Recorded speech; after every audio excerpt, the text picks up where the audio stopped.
아니, 내가 잘못한 것도 없는데 직원 실수로 사고가 난 건데 중처법은 왜 대표를 처벌하는 거지? 네, 중대재해처벌법에 대한 가장 흔한 오해이죠.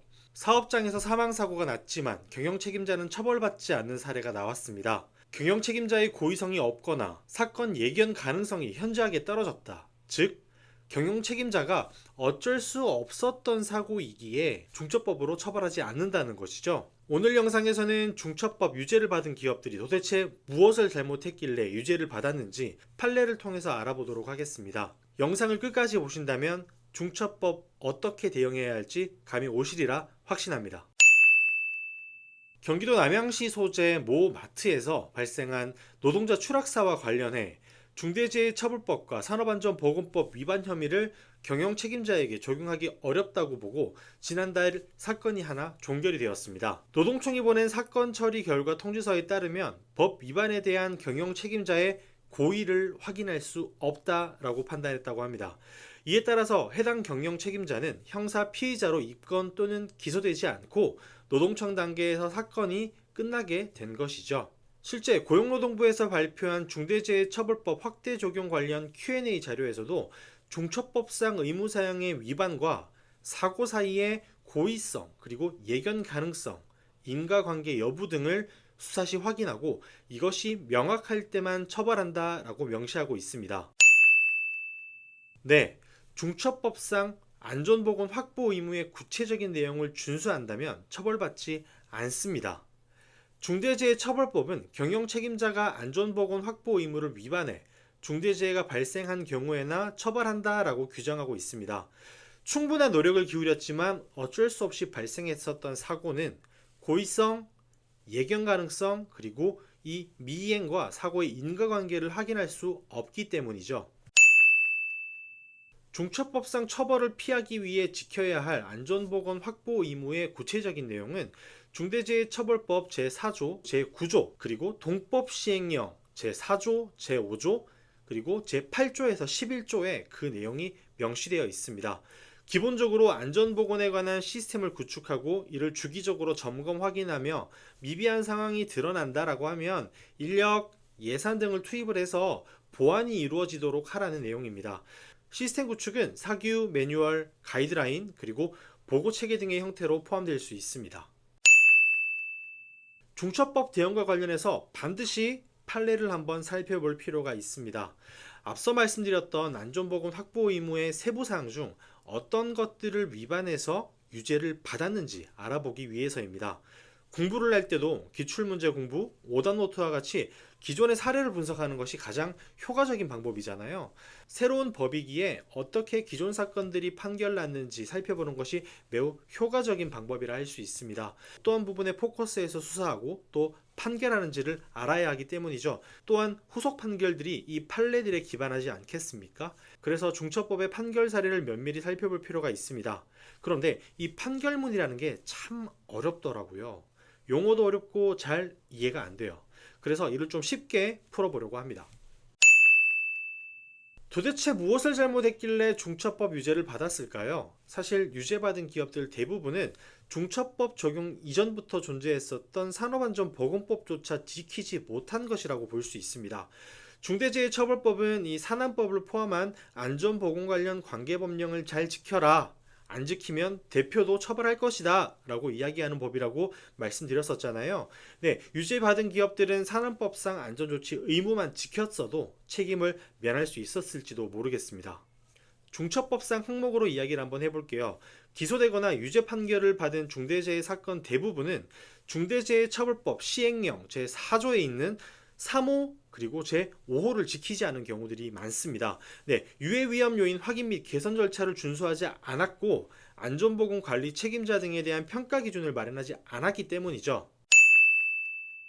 자, 그럼 중처법 판례에 대해서 조금 더 깊이 있게 살펴보시죠. 중처법 시행 이후로 영상을 촬영하고 있는 지금 이 시점, 즉 2024년 5월 9일 현재까지 총 15건의 판결이 나왔습니다. 그리고 이 15건은 모두 유죄가 나왔습니다. 사고 나면 전부 유죄 나오는 거 아니라며? 네, 이미 노동청 수사 단계에서 중처법으로 송치하지 않은 경우가 있고 또 검찰에서도 중처법으로 기소하지 않는 경우가 있습니다.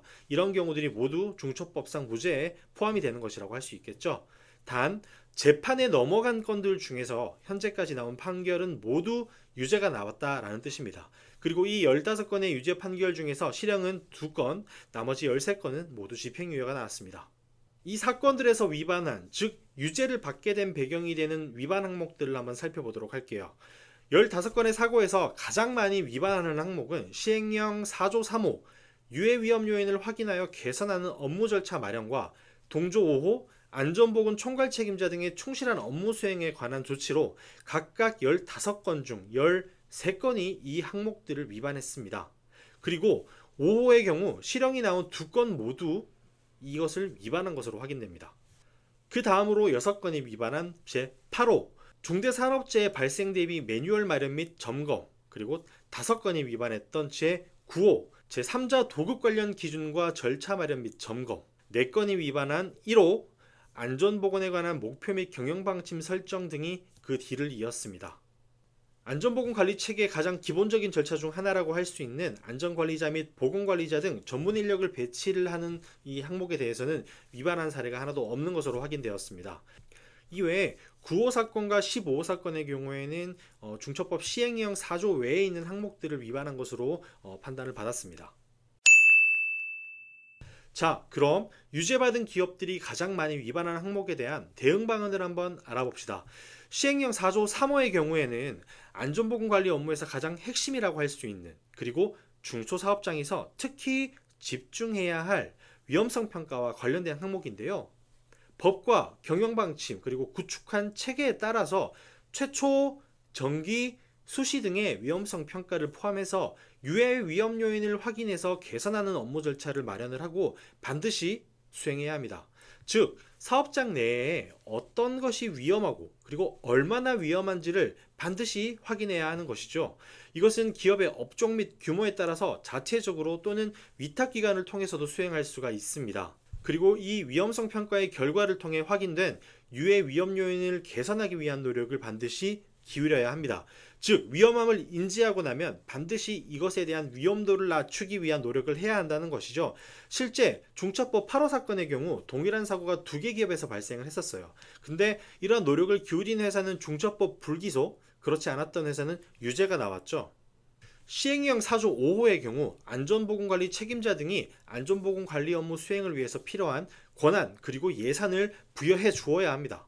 그리고 거기서 그치는 것이 아니라 안전보건관리 책임자 등이 해당 업무를 충실하게 수행하는지를 평가하는 기준을 마련해야 하고 그 기준에 따라서 최소한 단기 1회 이상 평가 또는 관리해야 합니다. 대부분 이 평가를 잘 안 하시더라고요. 제가 이전 영상에서 말씀드렸었죠. 안전보건관리 업무는 PDCA 이 4단계로 구성된 하나의 사이클이 유기적이고 반복적으로 순환해야 한다는 것입니다. 즉, 모든 것을 평가하고 이 평가 결과를 반영해서 그 다음번에 수행을 해야 한다는 것이죠. 앞서 저는 유죄의 사례를 반면교사 삼자고 이야기를 했었습니다. 그리고 지금까지 나온 15개의 판결 사례를 간략하게 살펴보았습니다. 가장 많은 유죄 사건이 위반한 항목은 유해 위험 요인을 확인하여 개선하는 업무 절차 마련과 안전보건 총괄 책임자 등이 충실한 업무 수행에 관한 조치 항목이었습니다. 중처법상 모든 항목을 준수하기 위해 노력해야 하는 것이 당연하지만 그중 많은 유죄 사례들이 위반한 것으로 확인되는 항목은 더욱 집중적으로 관리할 필요가 있습니다. 이를 통해서 사고를 예방할 수 있고 사고 발생으로 인한 법적 피해의 최소화도 가능합니다.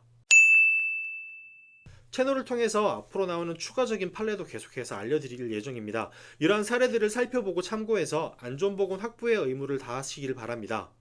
아래 고정 댓글에 있는 링크를 클릭하셔서 연락처를 남겨주세요. 중처법 대응을 위해서 참고할 만한 자료들을 보내드리도록 하겠습니다. 이 기출문제집과 오답노트 등을 살펴보면서 우리가 해야 할 것을 한번 챙겨보도록 합시다. 이를 통해 사고를 예방하고 법적 의무사항을 충실하게 이행을 해서 어쩔 수 없었던 사고가 발생한다고 하더라도 법적 피해를 최소화하기 위해서 노력해 봅시다. 고정 댓글에 있는 링크 꼭 클릭하시고 판결문들 그리고 그와 관련된 자료들 한번 받아보시고 확인해 보시기 바랍니다. 이처럼 효율적인 중처법 공부 방법은 없습니다.